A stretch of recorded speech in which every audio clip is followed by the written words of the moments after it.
The silence that fell over the Naval Base San Diego's main dining facility was absolute.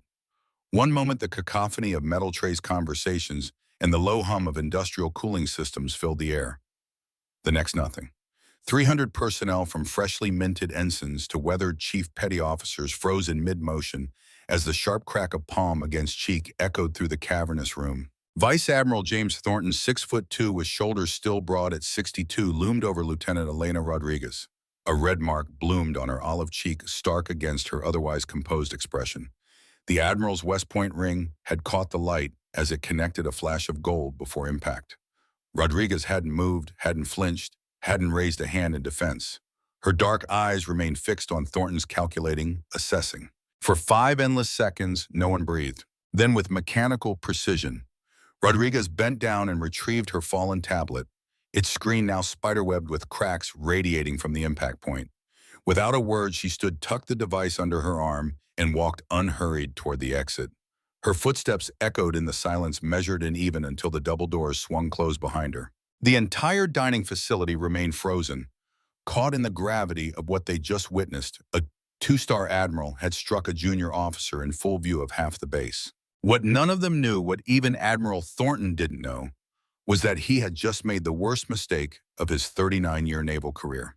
And the timer on that mistake had already started counting down. 6 hours earlier, Lieutenant Elena Rodriguez had awakened at 0400, as she did every morning. Her quarters were Spartan, no photos, no decorations, just the necessities arranged with mathematical precision.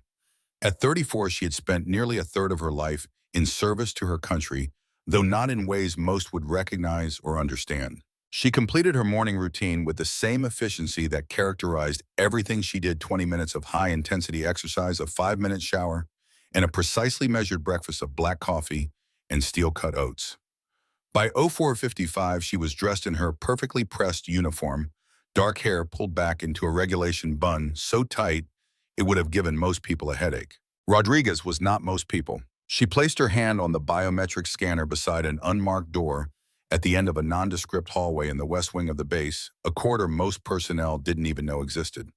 The scanner pulsed green, followed by a retinal scan, then the heavy door slid open with a pneumatic hiss. "Morning, Ellie," called out Senior Chief Petty Officer Marcus Lawson without looking up from his console. At 58, Lawson was the oldest member of the unit, his salt and pepper beard a standing violation of Navy regulations that nobody dared challenge. "The Colonel's looking for you." Rodriguez nodded, continuing through the labyrinthine facility until she reached a reinforced door marked only with a simple black Phoenix emblem. She pressed her palm against another scanner and entered. Task Force Phoenix operated in shadows so deep that even most admirals weren't cleared to know it existed. Officially, it was a communications research unit. Unofficially, it was the Navy's most advanced electronic warfare development team, answering directly to the National Security Agency. Inside, Colonel Frank Mitchell sat at a desk cluttered with both paper files and holographic displays. At 67, Mitchell was technically retired, at least according to his public records. His weathered face had earned each of its creases during the Cold War, operating electronic surveillance posts along the east-west German border, intercepting Soviet communications when such activities were officially denied. He looked up when Rodriguez entered, his steel-gray eyes crinkling at the corners. "Morning, Lieutenant. Sleep well." 4 hours, 20 minutes, sir. Optimal." Mitchell shook his head, a faint smile playing at the corners of his mouth. "Still tracking it to the minute I see." He gestured to the chair across from him, which Rodriguez took, sitting with perfect posture. "We picked up something interesting at over 200, Mitchell said, sliding a data pad across the desk. "Signal pattern we haven't seen before. Chinese most likely, but using a frequency-hopping algorithm that's innovative." Rodriguez studied the waveform displayed on the pad, her eyes narrowing slightly. "It's not random. There's a pattern here." "Thought you'd say that. What are you seeing?" Her finger traced along the peaks and valleys of the signal representation. "It's using astronomical constants as encryption keys. The ratio between frequencies follows the orbital periods of Jupiter's moons." Mitchell leaned back, a proud gleam in his eye. "Took our computers 3 hours to determine that. Took you 15 seconds. Rodriguez didn't acknowledge the compliment. "The signal originated on base." "Bingo."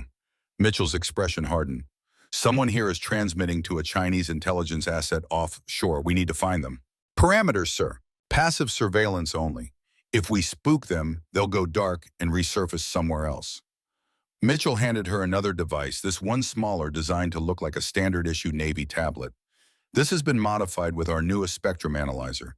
It can detect their transmissions within 50 meters, even through their encryption. Rodriguez accepted the device, already mentally plotting optimal surveillance locations across the base. One more thing, Mitchell added, his tone shifting. Vice Admiral Thornton is touring the base today with his staff. Rodriguez's expression didn't change, but something hardened in her eyes. Understood, sir. Elena. Mitchell rarely used her first name. When he did, it meant something personal was coming. I know your history with Thornton's command style. 3 years earlier, Rodriguez had been temporarily assigned to Thornton's previous command. Her recommendations about vulnerabilities in their electronic security had been publicly dismissed as technical paranoia from the computer people. 2 months later, a foreign intelligence service exploited exactly the weakness she had identified. Ancient history, sir. Mitchell studied her face. You know how I found you, right? MIT. Brilliant electrical engineering student with perfect test scores but no social life. No family after your parents died in that car crash your sophomore year. The Navy recruited you because you were smart, but I recruited you for Phoenix because you were patient. He leaned forward. In our business, patience isn't just a virtue, it's a weapon. The Russians taught me that in '86. We'd identified a KGB operative in West Berlin, but instead of arresting him immediately, we watched him for 8 months. When we finally moved, we didn't just get him, we got his entire network. Rodriguez nodded once. I remember the case study, sir. Do you remember what I call it?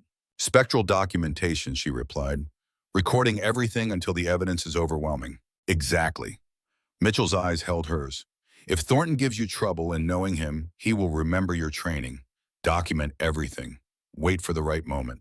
Then, systematic correction, Rodriguez finished.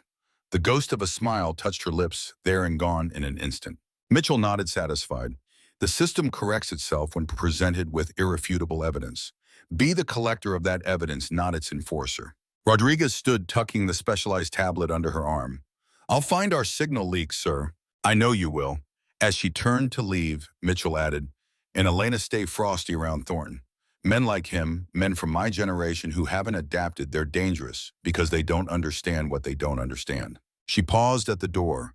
With respect, sir, you're from his generation. Mitchell's weathered face cracked into a rare full smile. Difference is, I know what I don't know. That's why I recruited people like you. By 0930, Rodriguez had positioned herself in the main networking hub of the base, ostensibly performing routine maintenance while her modified tablet silently scanned for the mysterious signal. Nothing. She methodically moved through her checklist of probable transmission locations, the communications center, the administration building, the officers' quarters. Still nothing. At 12:45, she entered the dining facility, selecting a seat near the center of the room where her scanner could cover the maximum area. She placed her tray down, precisely arranged her utensils, and positioned her tablet against her water glass at the optimal viewing angle. As she took mechanical bites of her meal, her eyes remained fixed on the screen, watching the cascade of frequency data flow past. The dining facility at Naval Base San Diego, like all military eating establishments, had its unwritten rules and hierarchies. Junior enlisted personnel clustered near the entrance. Officers filled the middle section. Senior officers and command staff claimed the tables near the large windows overlooking the harbor. Rodriguez sat alone in the neutral zone between these territories, her focus entirely on her work. Then her scanner pinged softly. The signal had reappeared. Her fingers flew across the screen, narrowing the detection parameters. The transmission was close within the dining facility itself. Her eyes flicked up, briefly scanning the room while maintaining her neutral expression. The signal was using the same Jupiter-Moon encryption pattern, but it was stronger now, more urgent in its transmission tempo. Rodriguez zoomed in on the frequency pattern, beginning the process of triangulating its exact location in the room. She was so focused that she didn't notice the sudden hush falling over the dining facility, didn't register the approaching footsteps until a shadow fell across her table. Well, what do we have here? The voice was loud, deliberately projected to carry across the room. One of our technical specialists actually leaving her cave to eat with the real sailors. Vice Admiral James Thornton stood over her table, surrounded by a coterie of staff officers who laughed on cue at his remark. He was an imposing figure, career surface warfare officer with combat experience dating back to Desert Storm, where he'd earned the nickname the Sea Lion for his aggressive tactics against the Iraqi Navy. Rodriguez didn't look up. Her fingers continued tracing patterns on the screen, narrowing down the signal source. The transmission had just spiked in intensity. Whoever was sending it was transmitting a large data packet. "I'm speaking to you, Lieutenant," Thornton said, his voice hardening. Rodriguez's eyes flicked up briefly, then returned to her work. "Signal analysis in progress, sir. Time sensitive." Thornton's face flushed. "When a flag officer addresses you, you stand at attention. That's basic military courtesy." On her screen, Rodriguez could see the transmission source narrowing down. It was coming from somewhere near the senior officers section. 3 more seconds and she'd have it pinpointed. But the Admiral's broad hand came down, sweeping her tablet off the table. It clattered to the floor, the protective case preventing it from shattering completely. "These computer jockeys," Thornton announced to the room, "think they're above military protocol because they can type fast and speak gibberish." He leaned down, his voice dropping to a theatrical near whisper that nonetheless carried across the silent room. "Let me explain something, Lieutenant. Men like me who've actually seen combat are the reason you get to play with your little electronic toys in safety." Rodriguez looked up at him fully now, her dark eyes expressionless. She saw a man past his prime, desperately clinging to a world that was changing too fast around him. She saw the frustration in the tightness around his mouth, the insecurity behind the bluster. She saw with perfect clarity a man afraid of becoming obsolete. "My work is classified, Admiral," she said quietly. "Signal analysis for threat pattern T-88B. "Threat pattern?" Thornton scoffed. "You're probably watching cat videos on the government's dime." He straightened, adjusting his uniform jacket where his impressive rack of ribbons caught the light. "Your type hides behind screens because you're afraid of the real world." The dining facility had gone completely silent. Every eye was on them. Rodriguez remained seated, her gaze level, her breathing unchanged. This only seemed to infuriate Thornton further. "Stand up when I'm speaking to you, Lieutenant. That's an order." "With respect, sir, I need to retrieve my device. The analysis is time sensitive." Something snapped in Thornton's expression. Later witnesses would disagree about what exactly crossed his face in that moment. Rage, certainly, but also something deeper, more primal. The fear of irrelevance, perhaps, or the desperation of a man who senses the ground shifting beneath his feet. His hand came up in a flash, not a closed fist, which might have felt too obviously criminal, but an open-handed strike that connected with Rodriguez's cheek with a sharp crack. The impact turned her head slightly, leaving a rapidly reddening mark where his ring had caught her skin. The collective intake of breath from 300 witnesses seemed to suck all the oxygen from the room. Rodriguez slowly turned back to face him, her expression unchanged. She blinked once deliberately, her internal training documenting every detail, the angle of the strike. The witnesses present the exact time on the wall clock, the way Thornton's class ring had caught the light before impact. For 5 seconds, no one moved. Then with deliberate calm, Rodriguez bent down and retrieved her tablet from the floor. The screen was cracked, but the device was still functioning. She tucked it under her arm, stood, and placed her tray on the return rack. Without a word or backward glance, she walked out of the dining facility, her pace measured, unhurried. She did not touch her cheek where the mark was darkening.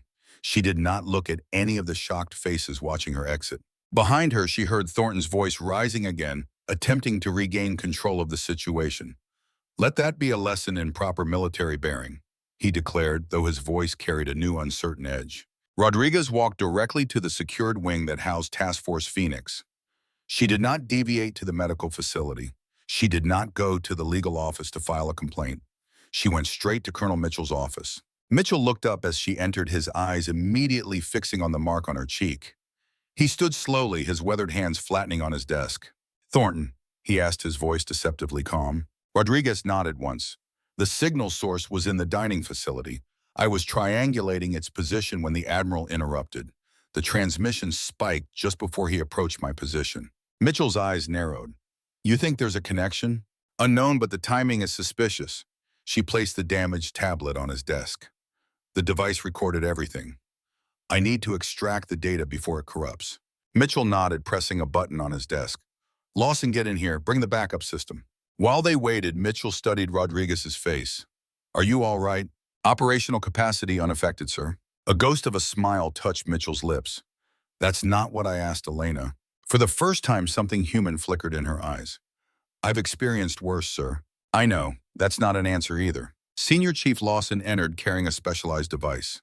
He froze momentarily when he saw Rodriguez's face, then continued forward, placing the equipment on the desk. Jesus Christ, he muttered. Thornton did that. Open-handed strike with right hand West Point ring made contact, Rodriguez confirmed clinically. Approximately 37 minutes ago in the main dining facility, 293 witnesses by my count. Lawson shook his head as he connected Rodriguez's damaged tablet to his equipment. Cold as ice, LT. If someone laid hands on me like that, I'd be in the brig for what I'd do to them. Which is precisely why you're not in electronic surveillance, Marcus, Mitchell said dryly. Patience and documentation. Got it, Lawson announced as the data transfer completed. Signal recording visual and audio from the tablet's sensors, plus the built-in body cam in the lieutenant's glasses. All intact. Mitchell turned to one of his secure screens. Show me. The footage was crystal clear, multiple angles showing Thornton's approach. His increasing agitation, the tablet being swept to the floor, and finally the unmistakable strike to Rodriguez's face. The audio captured every word. Perfect chain of evidence, Mitchell said quietly. Legally unassailable. Sir, Rodriguez interrupted, the signal is more important than the assault. Someone was transmitting classified data precisely when Thornton created his distraction. Mitchell's eyebrows rose. You think Thornton is connected to Chinese intelligence? Unlikely, sir. His psychological profile suggests he's too patriotic for espionage. More probable, someone used his well-known dislike of technical personnel to create a diversion. When he approached my table, the signal strength increased by 300%. Lawson whistled low. So while everyone was watching Thornton make an ass of himself, someone was transmitting right under our noses. Exactly, Rodriguez confirmed. The transmission source was somewhere in the senior officers section of the dining facility. I almost had it pinpointed when the Admiral intervened. Mitchell considered this, his expression hardening. So we have two problems. A flag officer who physically assaulted one of my officers and a Chinese intelligence asset on base who's somehow connected to Thornton's inner circle. Permission to continue signal tracking, sir, Rodriguez requested. The perpetrator will transmit again. Granted, Mitchell said, but first, he reached into his desk drawer and removed an unmarked case from which he extracted a new tablet identical to her damaged one but intact. Upgraded model, better range, and this one's recording everything continuously to our secure servers. Rodriguez accepted the device with a nod. Thank you, sir. What about Thornton? Lawson asked. We letting that slide? Nothing slides? Mitchell said, his voice taking on the hard edge that had made him legendary in Cold War intelligence circles. But timing is everything. Thornton's been selected to lead the Blue Force in Exercise Trident next month. Rodriguez looked up sharply. The Carrier Group Electronic Warfare Readiness Test. Mitchell nodded, a predatory gleam in his eyes. The very same. The most sophisticated naval electronic warfare exercise we've conducted since the Cold War ended. He turned to Rodriguez. And guess who's just been appointed to lead the Red Team opposition force? Understanding dawned in Rodriguez's eyes. Optimal timing for systematic correction. Precisely. Mitchell's smile didn't reach his eyes. Thornton's a dinosaur and he just picked a fight with a meteor. But for now, we focus on finding our Chinese friends, one problem at a time. As Rodriguez turned to leave, Mitchell called after her. And Elena, ice that cheek. It'll help with the swelling. She paused at the door. Will that affect documentation? Mitchell chuckled, shaking his head. Always the professional. No, the evidence is already secured. Take care of yourself now. As the door closed behind her, Mitchell's expression darkened. He turned to Lawson. I want everything on Thornton, not just his service record. I want financial records, phone logs, email metadata, everything. And put our best people on monitoring his staff. One of them is working with foreign intelligence. You got it, Colonel. Lawson hesitated. You know, I served with Thornton back in Desert Storm. He was a different man than a good officer respected his people. Mitchell nodded slowly. The world changed, Marcus. Some of us changed with it. Some of us didn't. He looked down at the frozen image of Thornton's face contorted with rage. And some of us are about to learn the hard way that the old rules don't apply anymore. 2 days later, Vice Admiral James Thornton sat in his spacious office overlooking the harbor. The morning sun glinted off the water, illuminating the sleek destroyers and cruisers of the Pacific Fleet. From his window, he could see the USS Abraham Lincoln aircraft carrier dominating the horizon, a fitting symbol of American naval power. Traditional power. Thornton sipped his coffee, reviewing the preliminary plans for Exercise Trident. As Blue Force commander, he would be leading a full carrier strike group against a simulated enemy force. It was the kind of assignment he lived for: real ships, real sailors, real warfare scenarios. A knock at his door interrupted his thoughts. "Enter," he called. His aide commander Robert Hayes stepped in crisply. At 42, Hayes was the model of a modern naval officer, Annapolis graduate, surface warfare background, impeccable service record. "Sir, the final brief on Exercise Trident," Hayes said, placing a folder on Thornton's desk. "The Red Force opposition has been finalized." Thornton flipped open the folder, scanning the contents. "Task Force Phoenix, never heard of them. They're a specialized electronic warfare unit, sir. Technically part of naval intelligence, but with direct ties to the NSA. They specialize in signal intelligence and electronic countermeasures." Thornton scoffed. "Computer geeks playing war games. This should be interesting." He continued reading, then stopped abruptly. "Lieutenant Rodriguez is leading Red Force, the same Rodriguez from the incident in the mess hall." Hayes shifted uncomfortably. "Yes, sir. Apparently she's the top electronic warfare specialist in the Navy." "That woman was insubordinate and disrespectful," Thornton muttered. "And now she's supposed to challenge my carrier group." He closed the folder with a dismissive snap. "This is becoming a pattern, Hayes. The Pentagon pushing these technical specialists into combat roles where they don't belong." "Sir," Hayes said carefully, "the scuttlebutt is that Lieutenant Rodriguez is exceptional. Her file is heavily redacted, but there are rumors about her work in the Middle East. Something about shutting down an entire air defense network without firing a shot.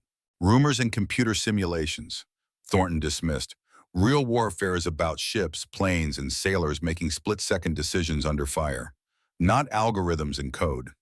He stood walking to the window to stare out at the fleet. "These people think they can win wars from behind screens. They've never felt the deck rolling beneath their feet during combat operations." Hayes remained silent, knowing better than to contradict his admiral when he was in this mood. "What about our special project?" Thornton asked, changing the subject. "Any movement from Senator Blackwood?" "Yes, sir. The senator confirms that the Appropriations Committee is receptive to the reallocation proposal. If the carrier group performs well in Exercise Trident, he believes he can push through the funding shift from electronic warfare to traditional fleet expansion." Thornton nodded, satisfied. $12 billion for new destroyers instead of wasting it on more computers and technicians who've never seen combat. He turned back to Hayes. "Make sure the exercise parameters favor traditional warfare scenarios. I want clear metrics that show the superiority of conventional forces." "Already done, sir. The exercise will emphasize kinetic operations and minimize electronic warfare components." "Good." Thornton picked up the folder again, flipping to Rodriguez's personnel file. The photograph showed her serious expression, dark eyes revealing nothing. "Let's see how well Lieutenant Rodriguez performs when facing real warships instead of computer simulations." After Hayes departed, Thornton continued staring at Rodriguez's file. Something about the woman unsettled him, her calm in the face of his anger, her lack of visible reaction to the strike. Most junior officers would have been intimidated, would have shown fear or at least respect. She had shown nothing. It wasn't natural. The incident in the dining facility had already caused him some headaches. Several senior officers had expressed their disapproval privately, though none dared challenge him directly. The base commander had requested a clarification of the events, which Thornton had dismissed as a necessary disciplinary action against insubordination. So far, no formal complaint had been filed. That was unusual, but Thornton assumed Rodriguez had thought better of challenging a flag officer. Career suicide, especially for a woman in a technical role. He closed the file, dismissing the matter from his mind. In 4 weeks, Exercise Trident would demonstrate the continued primacy of traditional naval warfare.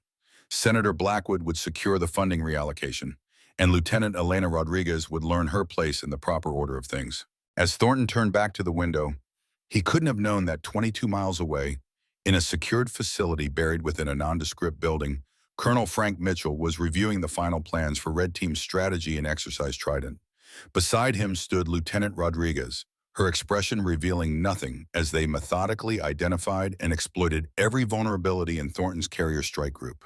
The mark on her cheek had faded, but the memory, like the video evidence securely archived on 3 separate servers, remained pristine. In the electronic battlefield of the 21st century, patience was indeed a weapon, and Lieutenant Elena Rodriguez had been trained to wait for the perfect moment to strike. That moment was now precisely 29 days away. The USS Vigilance cut through the Pacific waves like a blade, its massive hull displacing thousands of tons of water with quiet authority. On the flag bridge, Vice Admiral James Thornton stood with his hands clasped behind his back, watching the horizon where two Arleigh Burke-class destroyers sailed in perfect formation. His carrier strike group was assembling for Exercise Trident, the most complex naval warfare simulation conducted since the Cold War. Thornton felt the familiar surge of pride as he surveyed the assembled firepower. This was real warfare steel on water sailors at battle stations, the coordinated movement of vessels that could project American military might anywhere on Earth. The exercise would begin in earnest tomorrow, and he was determined to demonstrate the continued supremacy of traditional naval forces. Admiral, final briefing in 10 minutes, Commander Hayes announced, appearing at Thornton's side. Thornton nodded without turning.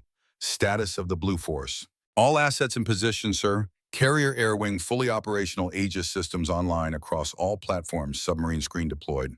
And what about our opponents? Thornton couldn't keep the dismissive tone from his voice. Hayes hesitated. Task Force Phoenix has been allocated a small command vessel and minimal support assets. As you requested, the exercise parameters heavily favor conventional warfare. Thornton smiled thinly.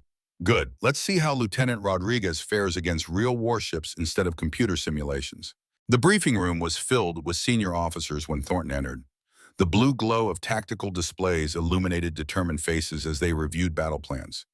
These were Thornton's people surface warfare officers who had risen through the ranks commanding ships, not technicians who had never felt salt spray on their faces. Gentlemen, Thornton began taking his position at the head of the table. Exercise Trident represents more than just training. It represents a philosophical question about the future of naval warfare. He gestured to the holographic display of the carrier strike group. For 200 years, American naval power has been defined by ships' aircraft and the sailors who operate them. Recently, there's been a push toward over-reliance on electronic systems and cyber capabilities. He paused, making eye contact with key officers. Tomorrow, we will demonstrate conclusively that traditional naval forces remain the backbone of American sea power. Our opponent is Task Force Phoenix, a small electronic warfare unit that believes it can challenge a full carrier strike group with computers and algorithms. A ripple of derisive chuckles spread through the room. We will use this exercise to secure the future funding of actual warfighting capabilities, not theoretical cyber warfare that has never been proven in actual combat. Sir, interjected Captain Daniel Morrison, the carrier air wing commander, what specifically can we expect from Red Force? According to intelligence, they'll attempt electronic countermeasures, communications disruption, and sensor degradation. Hayes answered, classic electronic warfare tactics, but nothing our systems can't handle. Our Aegis combat systems have multiple redundancies and hardened circuits, added Captain Jennifer Watson, commander of the cruiser USS Gettysburg. Even if they manage to affect one layer, we have backups. Thornton nodded approvingly. Exactly, and remember, in real combat, we can always resort to visual identification and analog systems. No amount of hacking can stop a 5-inch shell or a Harpoon missile. As the briefing concluded, Thornton felt a surge of confidence. Tomorrow would vindicate his vision of naval warfare and put Lieutenant Rodriguez firmly in her place. 73 miles away in a converted fishing trawler anchored in international waters, Lieutenant Elena Rodriguez sat cross-legged on the deck, surrounded by an array of customized equipment. The vessel, officially designated USNS Shadow Basin, looked unremarkable from the outside. Inside it housed some of the most sophisticated electronic warfare systems ever developed. Thermal imaging shows they've got the full strike group assembled, reported Senior Chief Lawson, handing Rodriguez a tablet displaying infrared satellite imagery. Carrier 2 cruisers, 4 destroyers, and support vessels, plus submarines we can't see. Rodriguez nodded, eyes fixed on her equipment. They've activated their Aegis systems. I can see the radar emissions. From the cabin doorway, Colonel Mitchell watched his protege work. They're expecting traditional electronic countermeasures, he said, jamming false signals, maybe some network penetration. That's what makes this interesting, Rodriguez replied without looking up. She made a minute adjustment to one of her devices. They're expecting me to attack their systems directly. But you won't, Mitchell stated. It wasn't a question. Rodriguez finally looked up, the ghost of a smile flickering across her face. Why break into a house when you can convince the occupants to open the door and invite you in? Mitchell smiled. This was why he had recruited Rodriguez all those years ago. While other electronic warfare specialists tried to overpower enemy systems, Rodriguez understood something more fundamental. Modern naval combat systems weren't just technological, they were psychological. They were operated by humans who trusted their equipment implicitly. How's the weather forecast? Mitchell asked. Clear skies, light seas, Lawson replied. Perfect conditions for naval operations. Perfect for them, Rodriguez corrected, not for us. I'd prefer fog or rain, anything to degrade visual confirmation capabilities. They're already degraded, Mitchell said confidently. Not by weather, but by overconfidence. Thornton believes in what he can see and touch. He trusts his radar, his sonar, his communications because they're tangible to him. That's his weakness. Rodriguez nodded, returning to her equipment. I've analyzed Thornton's combat history. In Desert Storm, he relied heavily on Aegis target identification. In subsequent exercises, he's shown consistent preference for sensor data over human intelligence. And what about the mole? Lawson asked. Any progress tracking our intelligence leak? Commander Hayes remains the primary suspect, Rodriguez replied. His communications pattern is consistent with the Jupiter moon encryption we detected. He's been careful, but patterns are inevitable. Mitchell frowned. We need proof before we can move against him. Hayes is deeply embedded in Thornton's inner circle. If we're wrong, we lose credibility. I've designed a trap, Rodriguez said, pulling up a complex signal diagram on her main screen. During the exercise, I'll create a specific vulnerability in our communications. If Hayes is the mole, he'll recognize it and attempt to exploit it. When he does, we'll have definitive proof. Killing two birds with one stone. Mitchell nodded approvingly. Defeat Thornton and expose Hayes simultaneously. Rodriguez turned back to her equipment, making final adjustments. I need 4 more hours to complete preparations. As Mitchell and Lawson left her to work, Mitchell paused at the door. Elena, remember, this isn't just about Thornton or even Hayes. Senator Blackwood is pushing to redirect $12 billion from electronic warfare development to traditional surface combatants. If we fail tomorrow, we won't fail, Rodriguez stated with quiet certainty. She didn't look up from her work, but her voice carried absolute conviction. Mitchell studied her for a moment, then nodded and closed the door. Alone with her equipment, Rodriguez's fingers moved with practiced precision across keyboards and control interfaces. On her screens, the electromagnetic signatures of Thornton's strike group glowed like beacons. Every radar emission, every radio transmission, every electronic whisper from the assembled warships was being cataloged, analyzed, and understood. They were visible to her in ways Thornton couldn't imagine, not just their positions, but their operational patterns, their command protocols, their decision loops. For 8 hours, she had been passive, merely listening as the strike group conducted pre-exercise drills. Now she began to build her strategy layer by layer, like a composer creating a symphony of electronic deception. The exercise would begin at dawn. Thornton expected her to attack his systems directly the traditional electronic warfare approach. Instead, she would do something far more subtle. She would turn his greatest strength, his sophisticated sensor network, into his greatest vulnerability. Dawn broke over the Pacific with spectacular clarity. The sky transitioned from deep indigo to burning orange as the first rays of sunlight glinted off the superstructures of the assembled warships. On the flag bridge of the USS Vigilance, Admiral Thornton watched the sunrise with satisfaction.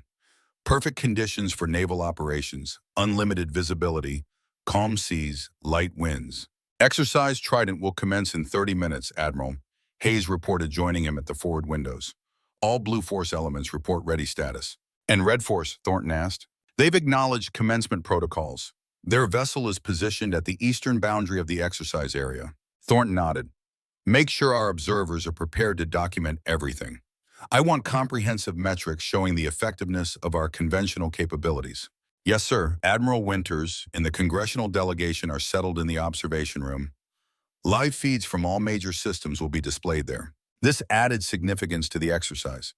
Admiral Catherine Winters, the Navy's Director of Operational Testing and Evaluation, would be evaluating the results personally. The congressional observers represented the Appropriations Committee, the same committee Senator Blackwood was lobbying for his funding reallocation. Very good. Sound general quarters. Let's give our observers a proper show of naval power. Throughout the massive carrier alarm, klaxons blared. Sailors ran to battle stations, hatches were secured, and weapon systems were brought to exercise-ready status. The same scene played out across every vessel in the strike group, over 7,000 personnel, moving with practiced efficiency to prepare their ships for simulated combat. In the carrier's Combat Direction Center, the heart of the strike group's command and control capability, Dozens of specialists manned radar consoles, communication systems, and tactical displays. The room hummed with the quiet confidence of the world's most advanced naval force. All systems report optimal functionality, the tactical action officer announced. Aegis arrays active Link 16 data networks synchronized across all platforms. Electronic countermeasure systems at full readiness. Thornton smiled. The combined electronic capabilities of his strike group represented billions of dollars of investment and decades of technological development. Each ship possessed multiple radar systems, secure communications, and sophisticated electronic protection measures. What could a single converted trawler possibly do against such overwhelming technological superiority? Exercise Trident commences in 5 minutes, Hayes announced. Red Force has acknowledged final warning. Very well, Thornton replied. Begin standard search patterns. Let's find them quickly and end this demonstration early. Aboard the USNS Shadow Basin, Lieutenant Rodriguez sat motionless before her array of specialized equipment. Her eyes were closed, her breathing slow and measured. 30 seconds to commencement, Lawson said quietly. Mitchell watched from the doorway, recognizing the pre-operation meditation routine he had taught her years ago. Rodriguez was centering herself, clearing away all distractions, focusing her mind like a laser. Her eyes opened, initiating phase 1. Her fingers moved across her console with surgical precision. On her screens, the electronic signatures of the strike group's radar systems bloomed like digital flowers, each ship's emissions distinct and identifiable. They're running standard search patterns, she noted. Aegis in full spectrum mode, E-2 Hawkeye airborne, early warning active submarine sonars and active ping. Exactly as expected, Mitchell confirmed. They're looking for a conventional naval target. Rodriguez nodded. Initiating Ghost Echo protocol. For the first 20 minutes, Rodriguez did nothing that the strike group would recognize as electronic warfare. She didn't jam their radars, didn't flood their communications with interference, didn't attempt to penetrate their networks. Instead, she listened and waited. On the vigilance, Thornton grew increasingly impatient. Status report, he demanded. Why haven't we located Red Force yet? No contacts, Admiral, reported the tactical action officer, confusion evident in his voice. Search patterns have covered 70% of the exercise area. Radar, sonar, and aerial surveillance all report negative contact. They must be employing some form of stealth technology, Thornton muttered. Expand the search perimeter. Launch additional aircraft. In the observation room, Admiral Winters leaned forward with interest. Unusual opening gambit, she commented to her aide. No electronic emissions from Red Force at all. Aboard the Shadow Basin, Rodriguez monitored the strike group's increasing activity with clinical detachment. They're launching additional aircraft, she noted, E-2 Hawkeye plus 4 FA-18s in search configuration. Time for phase 2, Mitchell asked. Rodriguez nodded. They're fully committed to their search pattern now. All their systems are looking outward, expecting an external threat. Her fingers danced across her keyboard, initiating signal reflection protocol.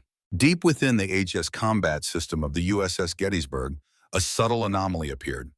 It wasn't an error exactly, just a minor discrepancy in the radar return from a particular sector. Under normal circumstances, the system would automatically filter it as C clutter. But Rodriguez wasn't attacking the system. She was communicating with it in its own language, exploiting the adaptive algorithms designed to enhance its effectiveness. Gradually, almost imperceptibly, the Aegis system began to learn that certain radar returns deserve special attention. The system wasn't being hacked, it was being educated. Sir, reported the Gettysburg's combat systems officer to Captain Watson. We're getting intermittent returns from Grid Sector 7. Very faint, possibly a small surface vessel. Watson nodded. Maintain tracking, alert the Admiral. On the vigilance, Thornton received the report with satisfaction. Finally, direct the closest destroyer to investigate. Maintain aerial surveillance. Aye, sir. USS Mason is altering course to investigate. For the next 40 minutes, the strike group focused its attention on the mysterious radar returns in Sector 7. The USS Mason closed to within 15 nautical miles, its own sensors locked on the suspected location of Red Force. Aboard the Shadow Basin, Rodriguez watched the destroyer's approach on her monitors. Phase 2 complete, she announced. They've committed a major surface combatant to our Phantom. And meanwhile, Mitchell prompted, meanwhile, I've mapped every communication protocol, radar frequency, and sensor modulation pattern in their entire network. Rodriguez allowed herself a small smile. They've been transmitting their complete electronic order of battle, thinking they were searching for us. Time for phase 3. Rodriguez nodded. The Aegis system on the Gettysburg has now registered 17 learning events, adapting to our phantom returns. Its adaptive algorithms are primed. She typed a series of commands, initiating signal inversion protocol. The true elegance of Rodriguez's strategy now revealed itself. Instead of jamming the strike group's sensors, which would have immediately alerted them to electronic attack, she began to subtly alter their perception of reality. The phantom returns in Sector 7 suddenly resolved into a clear radar signature, a small fishing vessel exactly matching the profile of the shadow basin. Simultaneously, Rodriguez activated a series of passive reflectors dropped by submarine days earlier, creating a convincing electronic ghost. Contact confirmed, reported the Mason's tactical officer. Small surface vessel, approximately 200 tons, matching Red Force profile. On the Vigilance, Thornton nodded in satisfaction. Maintain surveillance. Prepare for simulated engagement sequence. In the observation room, Admiral Winters frowned. That was too easy, she murmured. Her instincts were correct. While the strike group focused on the phantom target, Rodriguez executed the core of her strategy. Using the communication protocols she had mapped, she began inserting minute corruptions into the Link 16 tactical data network that connected all strike group elements. These weren't obvious errors that would trigger alerts. They were subtle discrepancies, slight variations in reported positions, minor timing inconsistencies in data, updates, small calibration shifts in sensor returns. Each individually was insignificant, but collectively they began to create a fractured picture of the battle space. Mason reports Red Force vessel appears to be dead in the water, Hayes informed Thornton. No emissions, no movement. Thornton frowned. That makes no sense. They wouldn't just sit there waiting to be found. He considered for a moment. It could be a decoy, maintain surveillance but continue searching other sectors. It was exactly the response Rodriguez had anticipated. They're questioning their initial contact, she reported to Mitchell. Now they'll broaden their search, which means more ships transmitting more data through the network. More opportunities for your corruptions to spread. Mitchell nodded approvingly. Exactly. The Aegis system's adaptive algorithms are designed to resolve discrepancies by adjusting sensitivity and correlation parameters. I'm not fighting those algorithms, I'm feeding them. The next 2 hours passed with mounting frustration for Blue Force. Additional phantom contacts appeared and disappeared. Radar returns became inconsistent. Communications occasionally experienced unexplained millisecond delays. None of these issues was significant enough to trigger system alarms, but collectively they created a growing sense of uncertainty. I don't understand it, Thornton growled, staring at the tactical display where potential Red Force contacts appeared and vanished like ghosts. Why can't we get a consistent fix on them? Sir Hayes suggested carefully. They may be employing some form of advanced electronic deception. Thornton's expression hardened. You mean they're hacking our systems? Not exactly, sir. Our cybersecurity protocols show no evidence of intrusion. It's more like they're confusing our sensors somehow. That's impossible. The Aegis system has multiple verification protocols and human oversight. Hayes hesitated. Lieutenant Rodriguez has a reputation for unconventional approaches to electronic warfare. Thornton dismissed this with a wave. Find them. I want this exercise concluded with a decisive Blue Force victory. In the observation room, Admiral Winters watched the growing confusion with professional interest. Unlike Thornton, she recognized what was happening. The Red Force wasn't attacking Blue Force systems directly, they were exploiting the fundamental architecture of those systems. It was brilliant. Note the time delays between sensor contact and tactical display updates, she murmured to her aide. They're increasing progressively. Someone is tampering with the system's internal clock. Aboard the Shadow Basin, Rodriguez monitored the growing cascade of effects spreading through the strike group's networks. Phase 3 complete, she announced. Their tactical picture is now sufficiently fragmented. They're experiencing sensor uncertainty across all platforms. Mitchell nodded. Time for the killstroke. Not yet. Rodriguez pulled up a separate monitoring screen. I'm still tracking Commander Hayes' communications. He's been repeatedly checking a specific encryption subroutine in the Aegis framework, exactly where I planted our trap. He's recognized the vulnerability you created. Yes, but he hasn't exploited it yet. He's being cautious. Rodriguez checked her watch. 2 more hours until optimal conditions. For the trap or for defeating Thornton, Mitchell asked. Both. Rodriguez allowed herself a rare smile. Timing is everything. On the Vigilance, Thornton's frustration was reaching a breaking point. For 4 hours, his strike group had been chasing electronic phantoms. Every time they thought they had located Red Force, the contact would fade or multiply or shift position impossibly fast. "This is ridiculous," he snapped. "We have the most sophisticated sensor network ever deployed at sea. How can we not locate one small vessel?" No one had a satisfactory answer. The tactical picture continued to degrade subtly. Radar returns became increasingly ambiguous. Sonar contacts multiplied with phantom echoes. Even visual identification from aircraft became unreliable as Rodriguez manipulated their targeting systems to create false positive identifications of wave patterns. Sir Hayes suggested, "Perhaps we should consider switching to backup systems and manual coordination procedures." It was exactly what Rodriguez had been waiting for. The suggestion implied an admission that their primary electronic systems could not be trusted, precisely the conclusion she had been methodically leading them toward for hours. "Absolutely not," Thornton declared. "That would be admitting defeat. Our systems are superior. We just need to use them more effectively." He turned to the communications officer. "Direct all ships to synchronize their Aegis systems to the Vigilance's master control. We'll create a single unified sensor picture instead of relying on distributed processing." It was a textbook response from a traditional commander when facing uncertainty, centralized control. It was also exactly what Rodriguez had predicted he would do. "Synchronization order transmitted, sir," the communications officer confirmed. "All Aegis platforms acknowledging." In that moment, as all ships in the strike group connected their combat systems directly to the Vigilance's master control, Rodriguez executed her masterstroke. The corruption she had been seeding throughout the network for hours suddenly propagated exponentially as the systems attempted to resolve discrepancies between their individual tactical pictures. The result was catastrophic.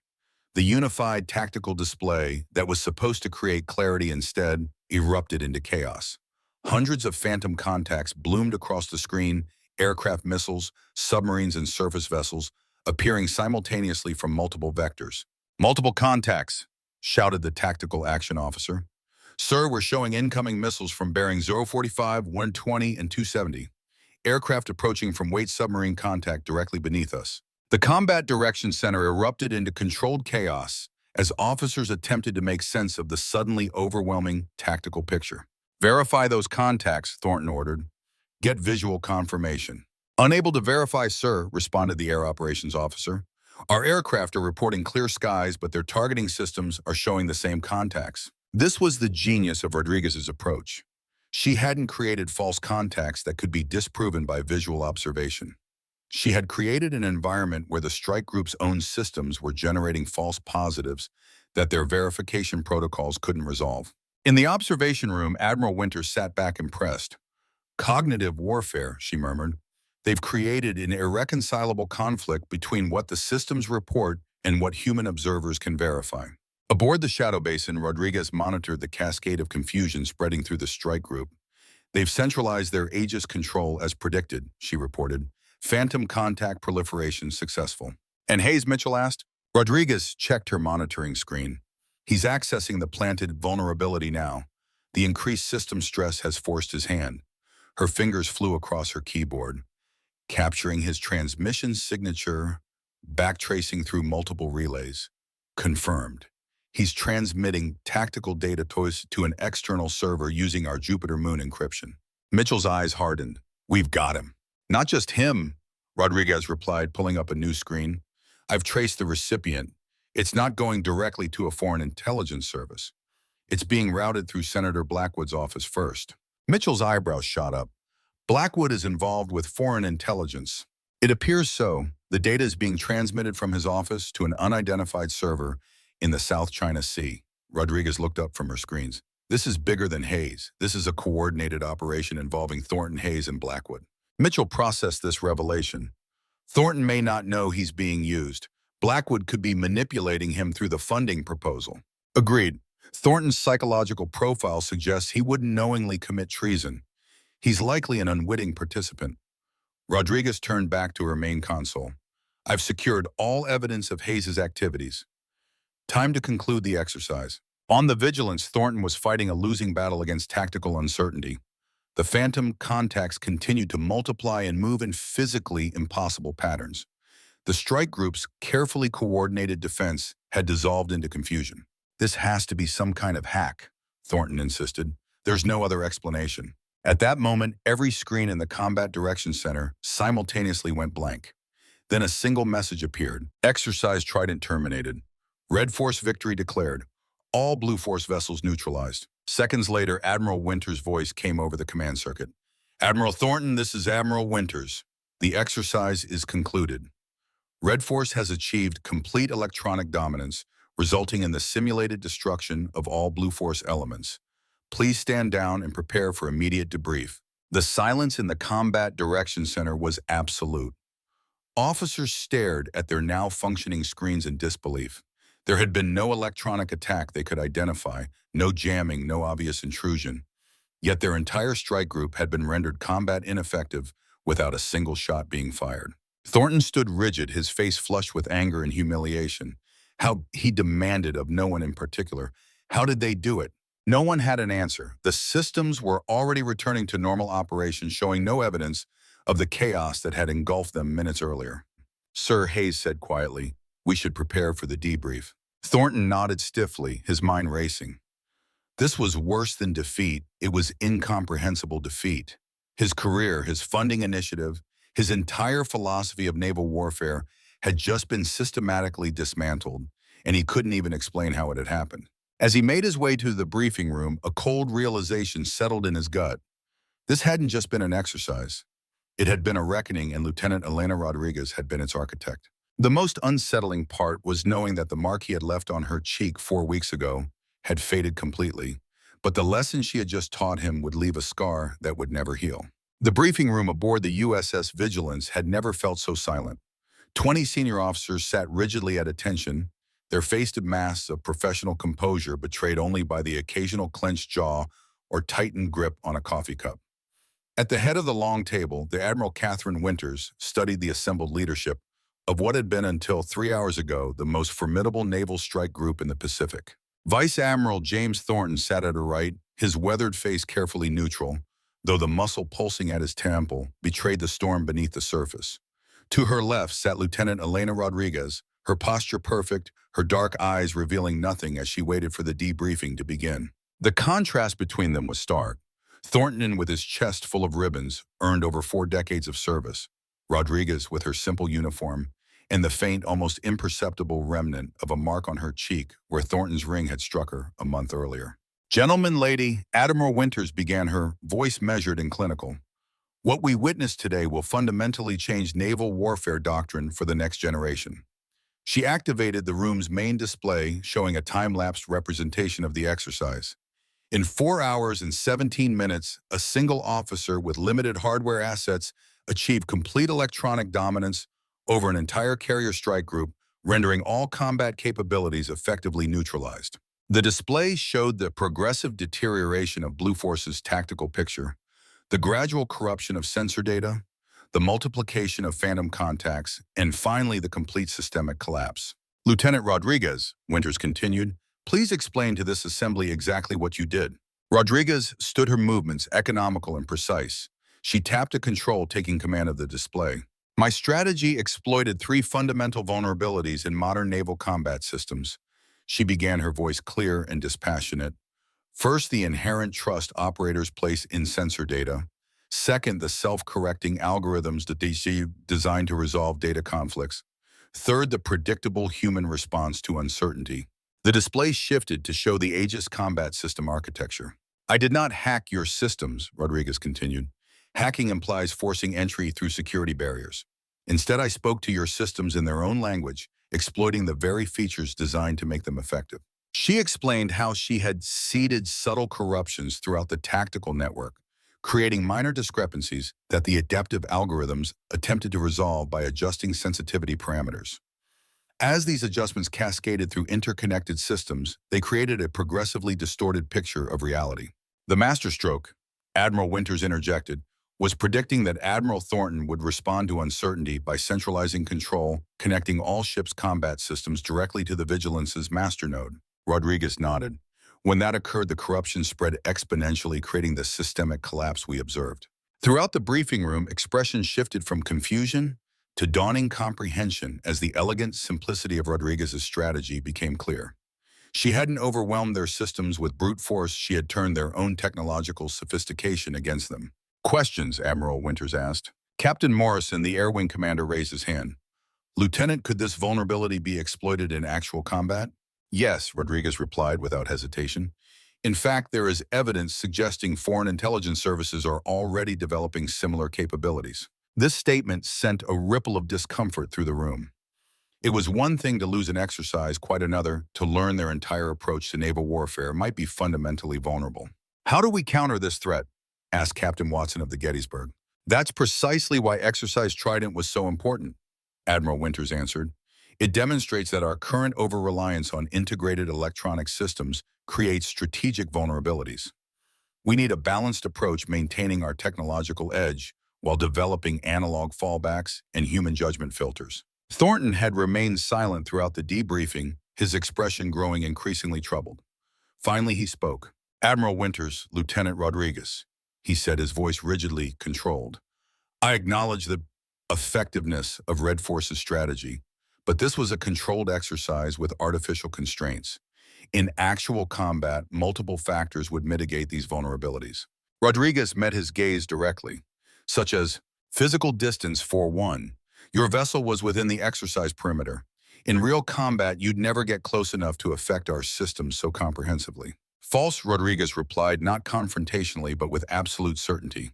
The same effect could be achieved from over the horizon using autonomous drones as relay points. The physics of electromagnetic propagation make proximity irrelevant if the attack vector is properly designed. Before Thornton could respond, the briefing room door opened. A naval intelligence officer entered and approached Admiral Winters, whispering something in her ear. Winters' expression hardened. Gentlemen, we need to adjourn temporarily, she announced. Security matter. All personnel, except Admiral Thornton, Lieutenant Rodriguez, and Commander Hayes, please clear the room. As the others filed out, confusion evident on their faces, Winters activated a security protocol on her tablet. The room's windows opaqued instantly, and a faint hum indicated electronic countermeasures had been activated, preventing any surveillance. Commander Hayes, Winters said, her voice now cold steel, please surrender your sidearm to the MP at the door. Hayes blinked in confusion. Ma'am. Now, Commander. Hayes slowly removed his service pistol, handing it to the stone-faced military policeman who had appeared at the doorway. Robert, what is this about? Thornton demanded, rising to his feet. Admiral Thornton, please remain seated, Winters ordered. When he hesitated, she added, that's a direct order, James. Thornton slowly sat back down, his expression now genuinely concerned. During Exercise Trident, Winters explained, Lieutenant Rodriguez detected unauthorized transmissions from within the strike group. Classified tactical data was being sent to an external server using a sophisticated encryption protocol. Hayes's face had gone pale, but he maintained his composure. There must be some mistake. No mistake, Commander, Rodriguez said, activating a new display showing a complex signal analysis. The transmission signature is unmistakable. You used the Jupiter Moon encryption protocol, a method so distinctive, we detected it a month ago during a similar transmission from the Naval Base San Diego dining facility. Understanding dawned on Thornton's face. The day of the incident, you weren't being insubordinate, you were tracking a spy. Rodriguez nodded once. I was triangulating the source when you interrupted. The signal strength increased by 300% precisely when you approached my position, suggesting someone was using your confrontation as a distraction. Hayes, Thornton turned to his aide, disbelief etched on his features. You've been my right hand for 3 years. Hayes said nothing, his eyes calculating, assessing his options. What I find most interesting, Admiral Winters continued, is where the data was being sent. Not directly to a foreign intelligence service, as one might expect, but first through a server connected to Senator Blackwood's office. This revelation hit Thornton like a physical blow. Blackwood, the same Blackwood who's been pushing for the funding reallocation? The very same, Rodriguez confirmed. After leaving the senator's server, the data was forwarded to an unidentified location in the South China Sea. Thornton's face had grown ashen. I've been pushing that funding proposal for months. Blackwood convinced me it was critical for maintaining naval superiority. You were being used, Admiral, Winters said, her voice softening slightly. Blackwood needed your credibility to push through the funding shift, which would have gutted our electronic warfare capabilities, just as our adversaries are developing exactly the type of attack Lieutenant Rodriguez demonstrated today. Hayes suddenly laughed a short, harsh sound. You still don't understand the full scope. This goes far beyond Blackwood or a funding shift. Then enlighten us, Commander, Winters said coldly. Hayes leaned forward. You think this is about stealing tactical data? That's just a bonus. The real operation is about strategic influence, shaping American naval doctrine to favor platforms and systems that are increasingly vulnerable to next-generation electronic warfare. Why defeat your enemy in battle when you can shape how they prepare for battle? Rodriguez studied Hayes with clinical detachment. You're only partially correct. The data you transmitted included more than tactical information. It contained the command authentication protocols for nuclear release procedures. This statement landed like a depth charge in the small room. Thornton physically recoiled. That's impossible, he whispered. Those protocols are compartmentalized. No single officer has access to the complete authentication chain. Correct, Rodriguez agreed, which is why the operation required someone with access to multiple command nodes over time. Someone like your aide who has accompanied you to every strategic command briefing for the past 3 years. Hayes's expression shifted then from careful neutrality to something colder, more calculated. You understand so little of what's coming. Today's demonstration was impressive, Lieutenant, but it's a firecracker compared to the capabilities being developed. The next war won't be fought with carriers and missiles. It will be fought in the electromagnetic spectrum and the human cognitive domain. And your precious Navy is a decade behind. That's where you're wrong, Rodriguez replied calmly. We're not behind, we just don't advertise our true capabilities. At that moment, the door opened again. Colonel Mitchell entered, accompanied by 2 more MPs. Commander Robert Hayes, Mitchell announced formally, you are hereby detained under suspicion of espionage, treason, and violation of classified information protocols. You will be transferred to a secure facility for further questioning. As the MPs moved to take Hayes into custody, the commander looked directly at Rodriguez, something like professional respect flickering across his face. Well played, Lieutenant. I underestimated you. A common mistake, Rodriguez replied simply. As Hayes was escorted from the room, Thornton sat in stunned silence, trying to process the implications of what he'd just learned. His trusted aide was a foreign agent. The funding initiative he'd championed would have critically weakened national security, and the officer he had publicly humiliated had just saved the Navy from a catastrophic intelligence breach. James, Admiral Winters said gently, this conversation isn't over, but we need to brief the CNO immediately. The implications go far beyond this strike group. Thornton nodded numbly. Of course. As Winters left to arrange the secure call to the Chief of Naval Operations, Thornton found himself alone with Rodriguez and Mitchell. The silence stretched between them, heavy with unspoken recriminations. Finally, Thornton spoke, his voice barely above a whisper. I've been a complete fool. Not a fool, Admiral, Mitchell replied. A naval officer trained for a different era. The threats have changed. I struck you, Thornton said, looking directly at Rodriguez, in front of hundreds of witnesses. I was so certain of my superiority. Rodriguez met his gaze evenly. The incident was logged and reported through appropriate channels. Yet no formal charges were filed, Thornton noted. Why? Mitchell answered. Timing. We needed to understand the full scope of the security breach before acting. A public disciplinary proceeding would have alerted Hayes and his handlers that we were onto them. So you waited, Thornton said with dawning understanding. You documented everything and waited for the perfect moment to spring the trap. Spectral documentation and systematic correction, Rodriguez confirmed. Standard operating procedure. Thornton nodded slowly, a new respect evident in his eyes. Lieutenant Rodriguez, Elena, I owe you a formal apology. My behavior was inexcusable, my judgment flawed, and my treatment of you reprehensible. Rodriguez considered him for a moment.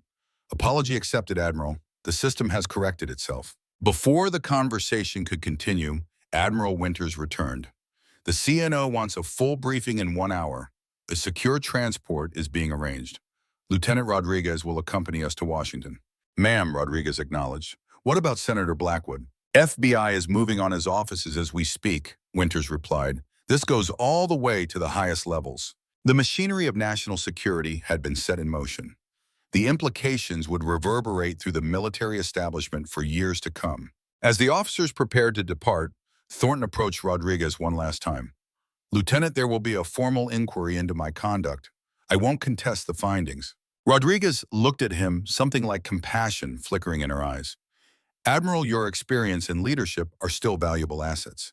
The Navy doesn't need you to fall on your sword. It needs you to adapt." With that, she turned and left, leaving Thornton to contemplate a future very different from the one he had envisioned. 3 weeks later, Lieutenant Elena Rodriguez stood at attention in the Secretary of the Navy's ceremonial office at the Pentagon. The wood-paneled room was filled with senior naval leaders, intelligence officials, and a small group of congressional representatives. Notable by their absence were Senator Blackwood, who was now under federal investigation, and Commander Hayes, who remained in custody at a classified location. "Lieutenant Rodriguez," the secretary began, "your actions during Exercise Trident and the subsequent counterintelligence operation have uncovered one of the most significant security breaches in recent naval history. Your innovative approach to electronic warfare has fundamentally changed how we understand modern naval combat." He lifted a small box from his desk. "It is my honor to promote you to the rank of Lieutenant Commander, effective immediately." As the secretary pinned the new rank insignia to her collar, Rodriguez maintained her characteristic composure, though those who knew her well might have detected the slight lift at the corner of her mouth, her version of beaming pride. "Thank you, Mr. Secretary," she said simply. "Furthermore," the secretary continued, "you are hereby appointed as the first director of the newly established Naval Cognitive Warfare Command.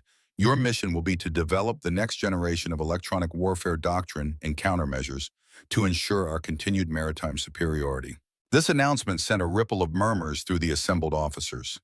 It represented a significant shift in naval strategic thinking, an acknowledgement that warfare had evolved beyond kinetic weapons to the manipulation of information and perception. After the ceremony, Rodriguez found Colonel Mitchell waiting in the antechamber. His weathered face bore a rare, genuine smile. "Congratulations, Commander," he said, emphasizing her new rank with evident pride. "Quite a leap from the MIT student I recruited all those years ago." "Thank you, sir," Rodriguez replied, "but I couldn't have done it without your guidance." Mitchell waved this away.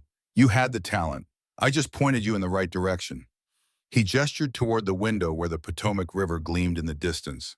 "Walk with me." As they strolled along the Pentagon's corridors, Mitchell updated her on recent developments. "Hayes is cooperating with interrogators. Limited cooperation, but enough to help us identify other potential security breaches. Blackwood is fighting the charges, of course, but the evidence trail is solid. Your documentation was impeccable." "And Admiral Thornton?" Rodriguez asked. Mitchell's expression grew thoughtful. "That's an interesting case. There will be consequences for his conduct, of course, but something unexpected has happened. After the initial shock wore off, he's become one of the most vocal advocates for reforming our electronic warfare doctrine. He's been giving briefings to flag officers about the vulnerabilities you exposed." Rodriguez considered this. Adaptation rather than elimination. The system corrects itself. "Exactly." Mitchell paused at a window overlooking the Pentagon courtyard. "There's something else you should know. We've received intelligence suggesting foreign adversaries are developing capabilities similar to what you demonstrated during Trident. Your new command won't be theoretical. It's going to be on the front lines of the next evolution in warfare." "I understand, sir." Mitchell studied her for a moment. "You know, when I found you at MIT, what impressed me most wasn't your technical brilliance. It was your patience, your ability to see the long game. Most electronic warfare specialists want immediate results, the satisfaction of jamming an enemy system or breaking an encryption. You understood that sometimes the most effective strategy is to wait to observe, to let the target reveal its own vulnerabilities." "I had a good teacher," Rodriguez replied. Mitchell smiled. "We both did. The Russians taught me during the Cold War. I taught you, and now you'll teach the next generation." He sighed. "Speaking of which, I've decided to officially retire, for real this time." Rodriguez looked at him sharply. "Sir, I'm pushing 70, Elena. It's time. Besides, the Naval Cognitive Warfare Command needs someone with current technical expertise, not old Cold War stories."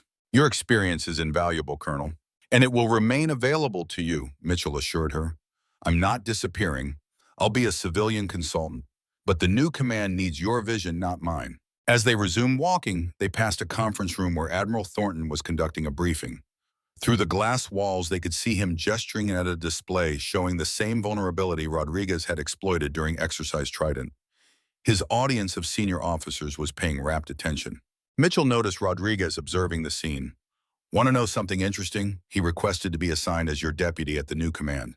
This actually caused Rodriguez to raise an eyebrow, a significant display of emotion by her standards. "I declined the offer," Mitchell continued.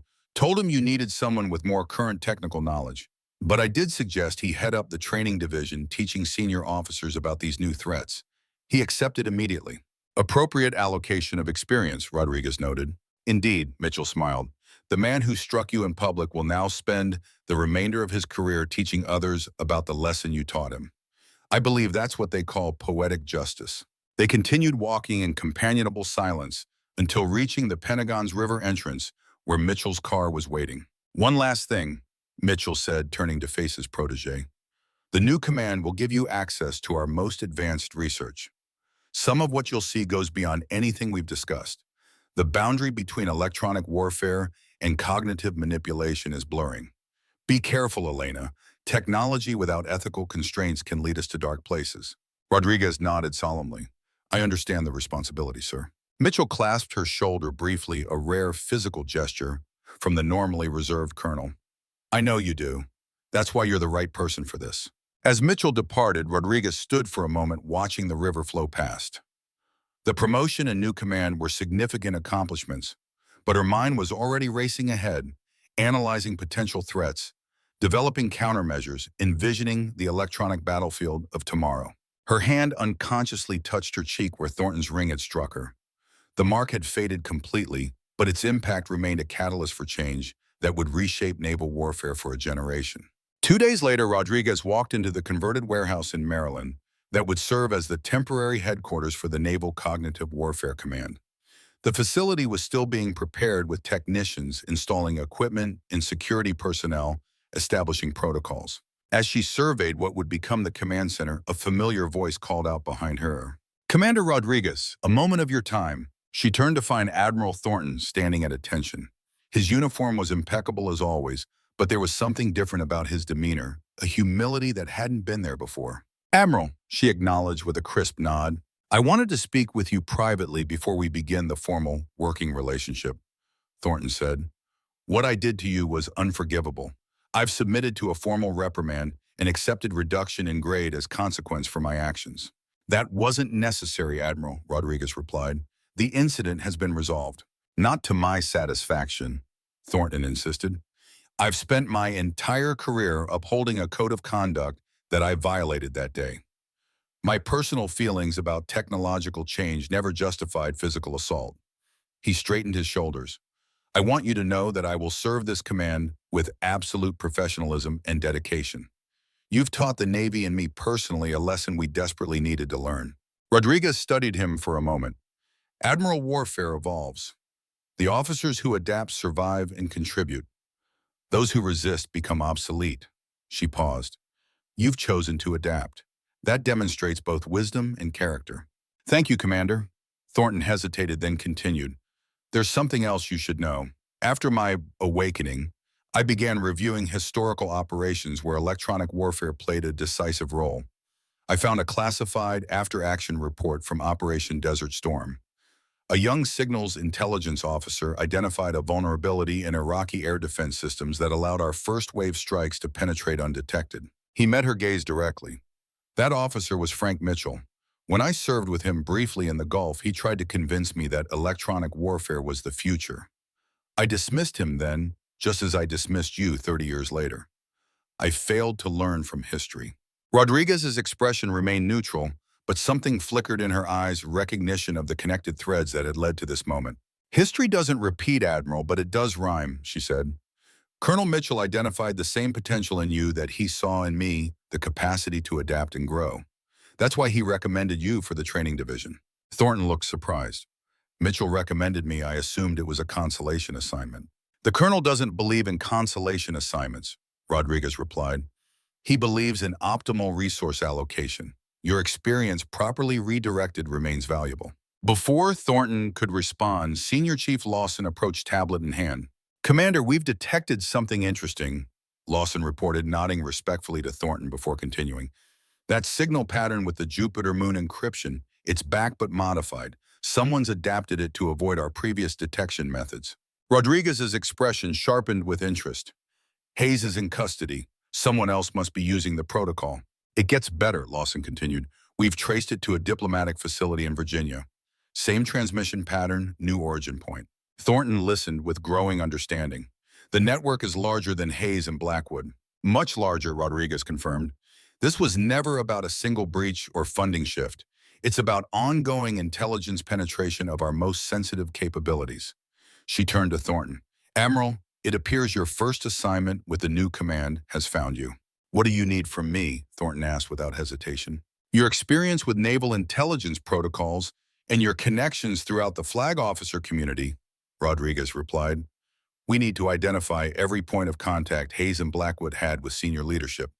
We're looking for evidence of influence operations targeting our strategic doctrine. Thornton nodded, his expression hardening with resolve. I'll begin immediately. As he departed to start the investigation, Lawson turned to Rodriguez. You trust him. After what he did.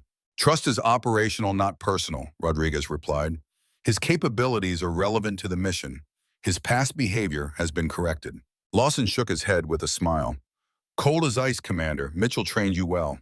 He did, Rodriguez acknowledged. And now we continue that work. She turned back to the command center, watching as the future of naval warfare took shape around her. The electronic battlefield was evolving rapidly. New threats were emerging daily. Foreign adversaries were developing capabilities that could render traditional military assets obsolete. But they would face an opponent they hadn't anticipated, a quiet, methodical officer who understood that patience was the ultimate weapon, that systems corrected themselves when presented with irrefutable evidence, and that the most devastating strikes were the ones the target never saw coming. 6 months later, Rodriguez stood on the observation deck of the USS Enterprise, the Navy's newest aircraft carrier, watching flight operations with the detached interest of someone evaluating a complex system. F-35 fighters launched and recovered with clockwork precision, their integrated sensor suites communicating continuously with the carrier's combat systems. Admiral Winters joined her at the railing. Impressive, isn't it? The culmination of 70 years of carrier aviation evolution.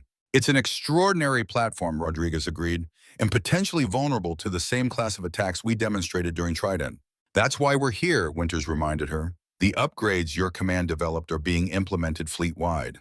In the months since the establishment of the Naval Cognitive Warfare Command, Rodriguez and her team had developed a revolutionary approach to electronic security, a system that incorporated both technological safeguards and human judgment filters. The architecture was designed not just to resist electronic attack, but to identify and isolate cognitive warfare attempts that targeted perception rather than systems.